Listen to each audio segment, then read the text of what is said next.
Hello and welcome to Heart Magic. My name is David Ornali. It's been a while. I am back in the saddle for this show. I am constantly put in a position where I am trying to help people whilst also helping myself.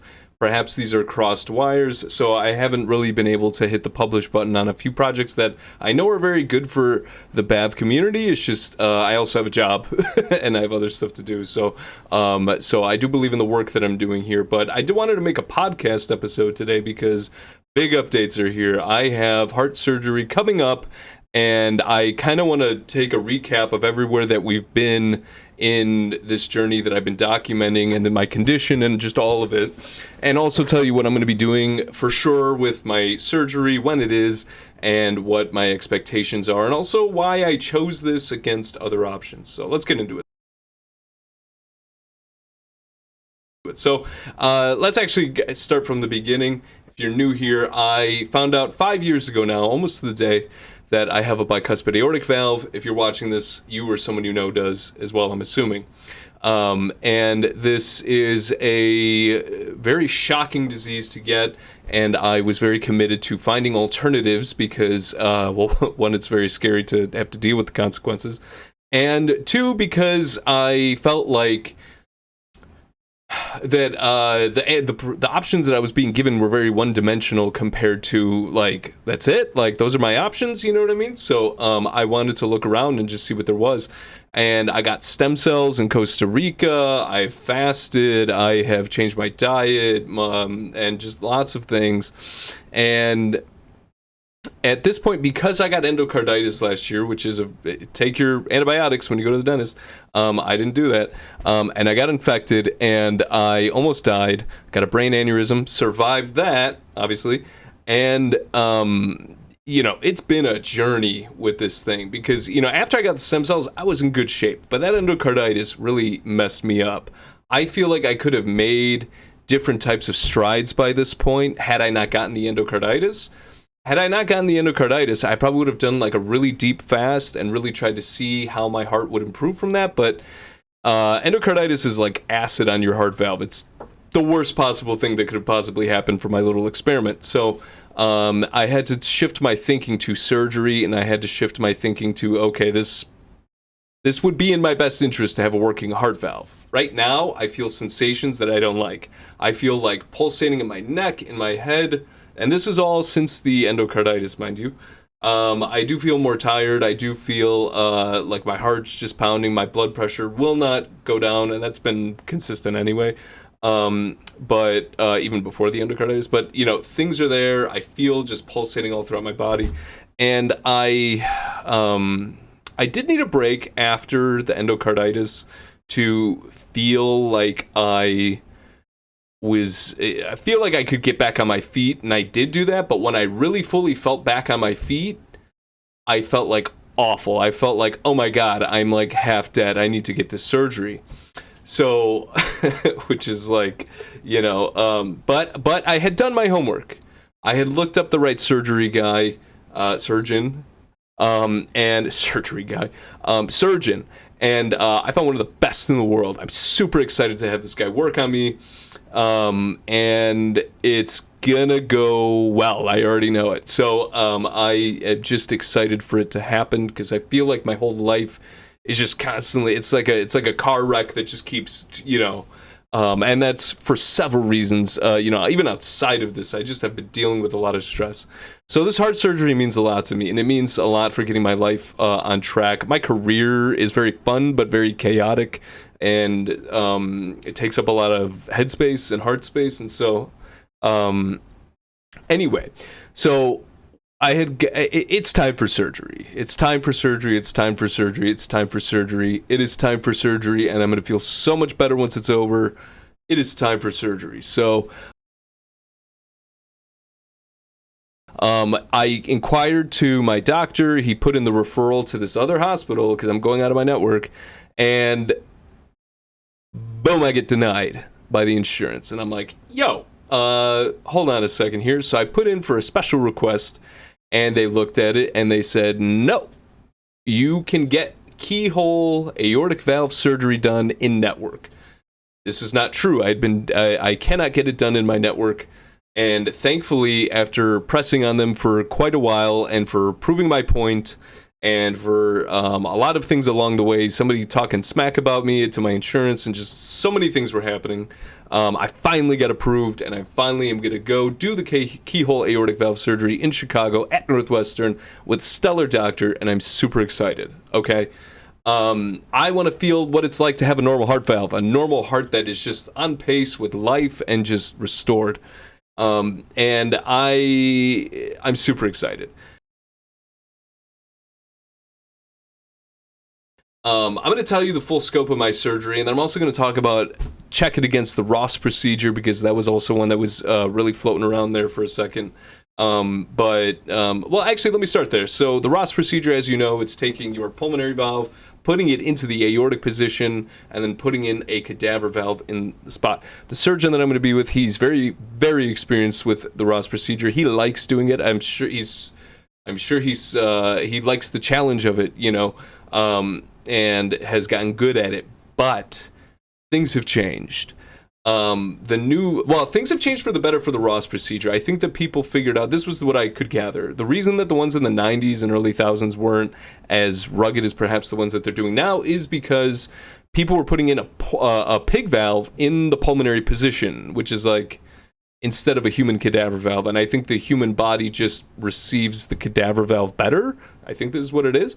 And the porcelain valves just don't last that long. So so I think a cadaver valve can fail in people too.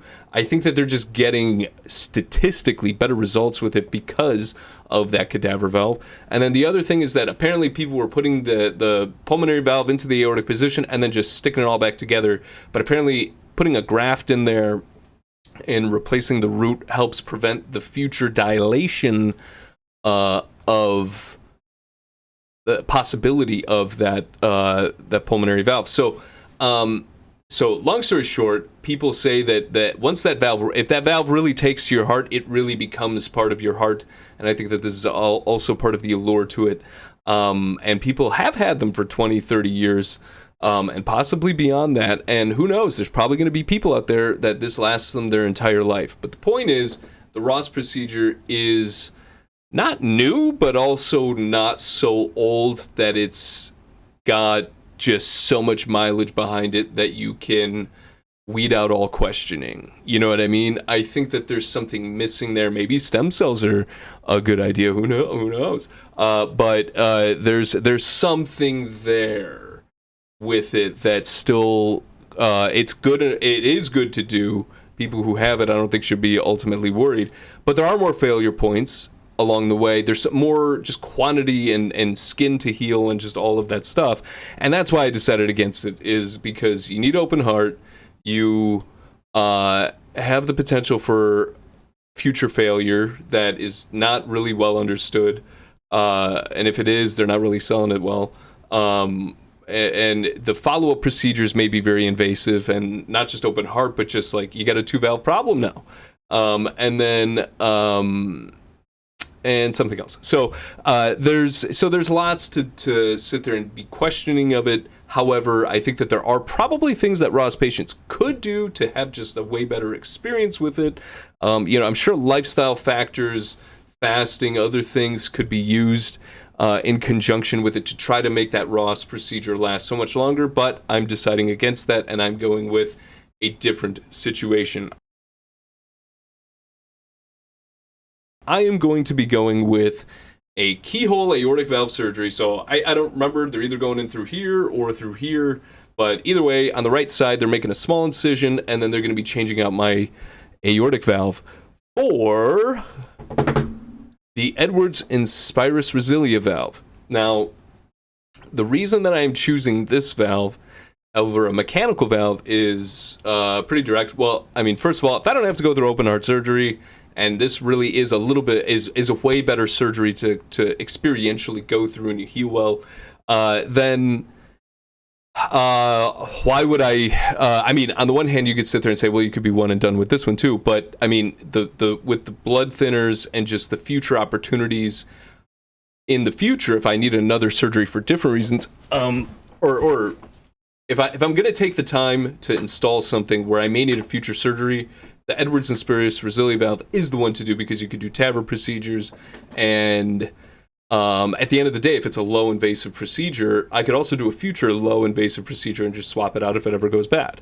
So there's, but TAVR's there, and there's other options. So there's many options for replacement with the Edwards valve that I feel like is not there on a double level with the Ross procedure. So, so that's ultimately why I'm making that change.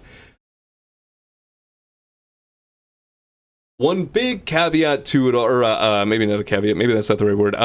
One big area of concern for me with my choice is not the keyhole, it's not the valve, and I'm going to talk about the valve more in a second, but it's the aortic aneurysm. What do we do about this? Well, with this situation, he says he's going to do an aortoplasty, where they cut it to be a little bit tighter, and then they tie it to the valve, and voila.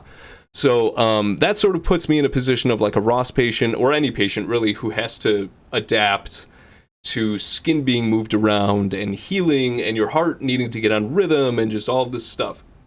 At least that cutting and smallifying is going to be happening on a spot on my aorta that is, it's not part of the big chambers, and it's not part of all that stuff. It's sort of like a very specific tube. And it's just a tube, you know, so hopefully that makes up for something. So in terms of simplicity of healing, heart valves can heal. The issue is with it as a bicuspid valve, for what? The thing's demolished, the thing's dangled, the thing was born incomplete.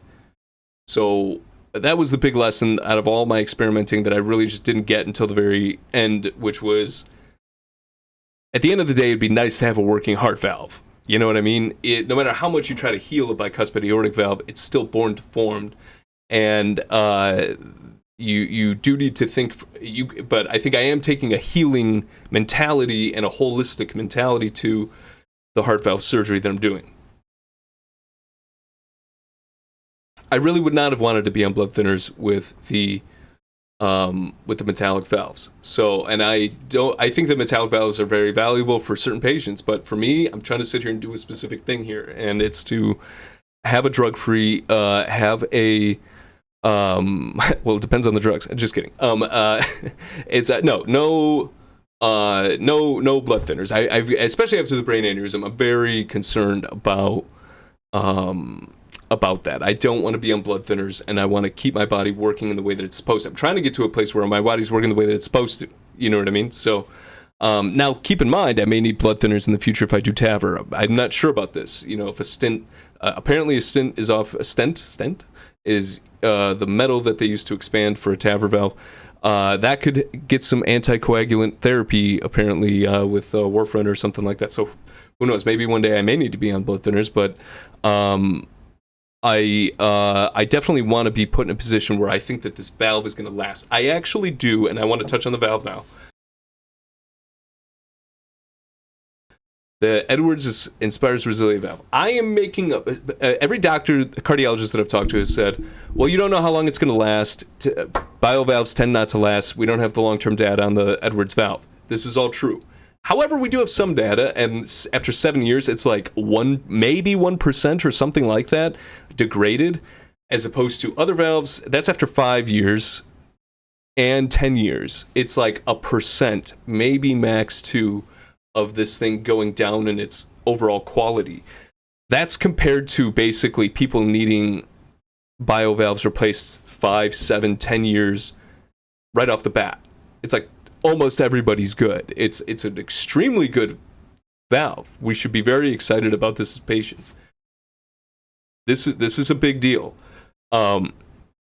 Now, you can make the argument that because I'm younger, I'm going to wear it out faster, but I try to take good care of myself, and I'm super heavy focused on this. So, so I'm pretty sure I'm going to take good care of it. So maybe it lasts, let's say Ross procedure lasts 30 years, mine lasts 30 years.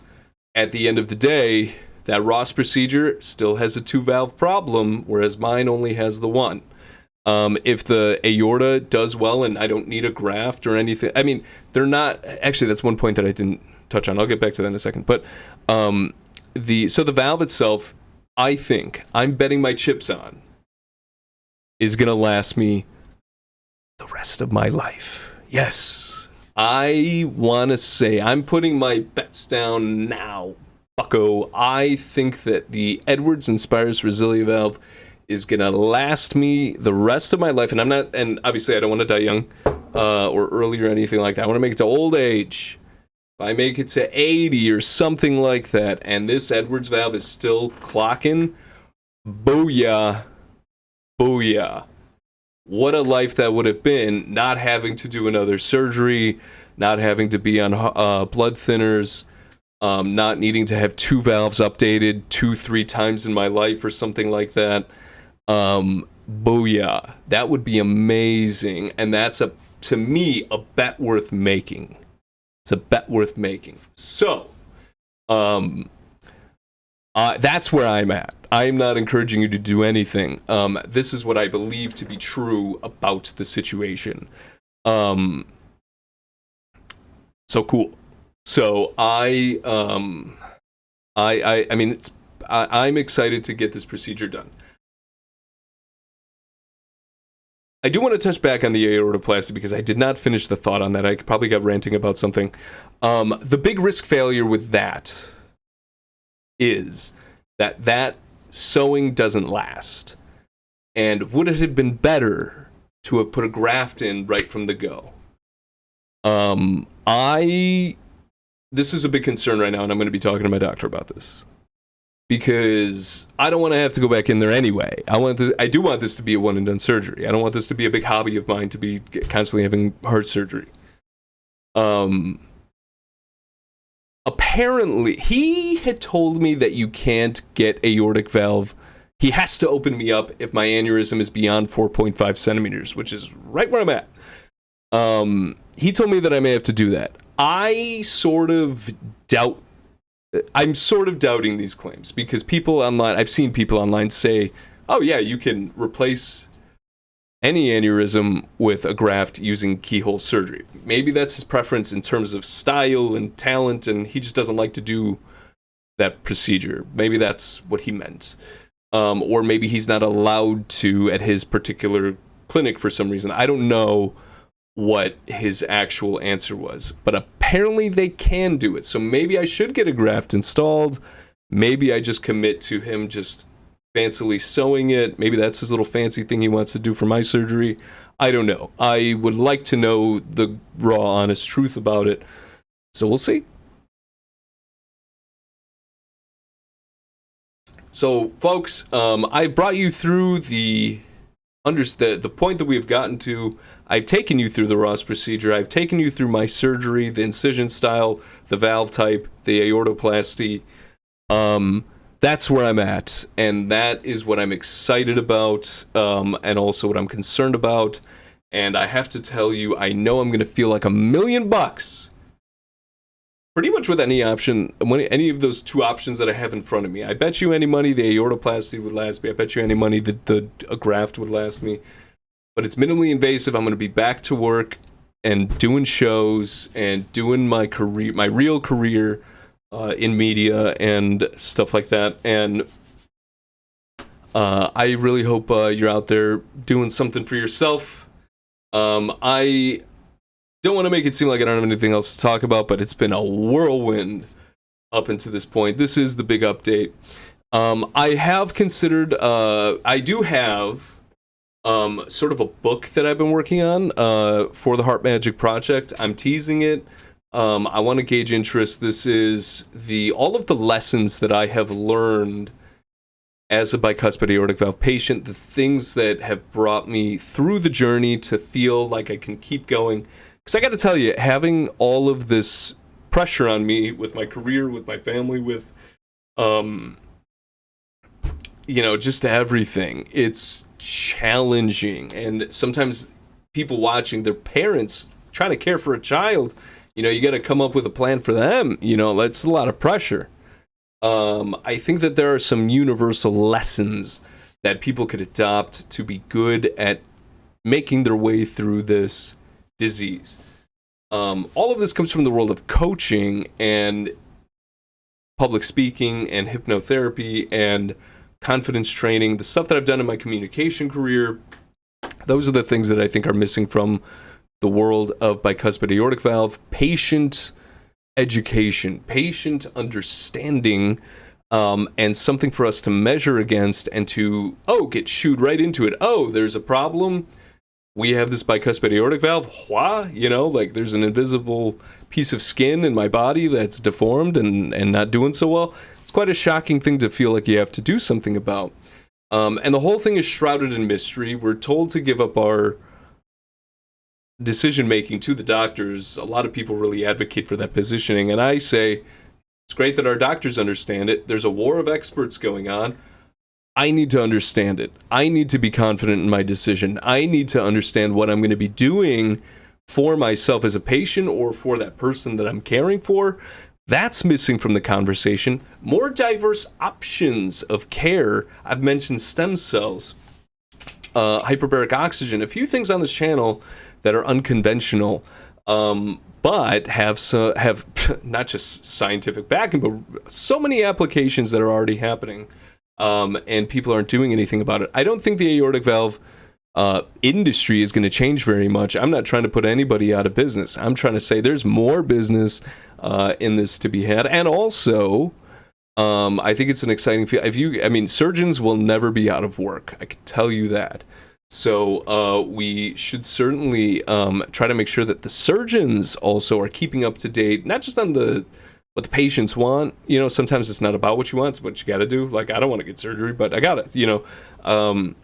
But putting patients in a position as a surgeon so that it's more simpatico from the get-go, understanding who are the people that you can benefit and stuff like that. I think it needs to come from all angles. It can't just be the corporate or the talented surgeons or the patients who are just sort of stumbling into it. Everybody's got to work together. So I just think patient resources are needed. And these days in my career, I've spoken on stage to a lot of medical groups. I have had really compelling conversations with a lot of doctors. Actually, at the hospital that I'm going to get surgery at, I've done some presentations for radiology units there, and I know people there. So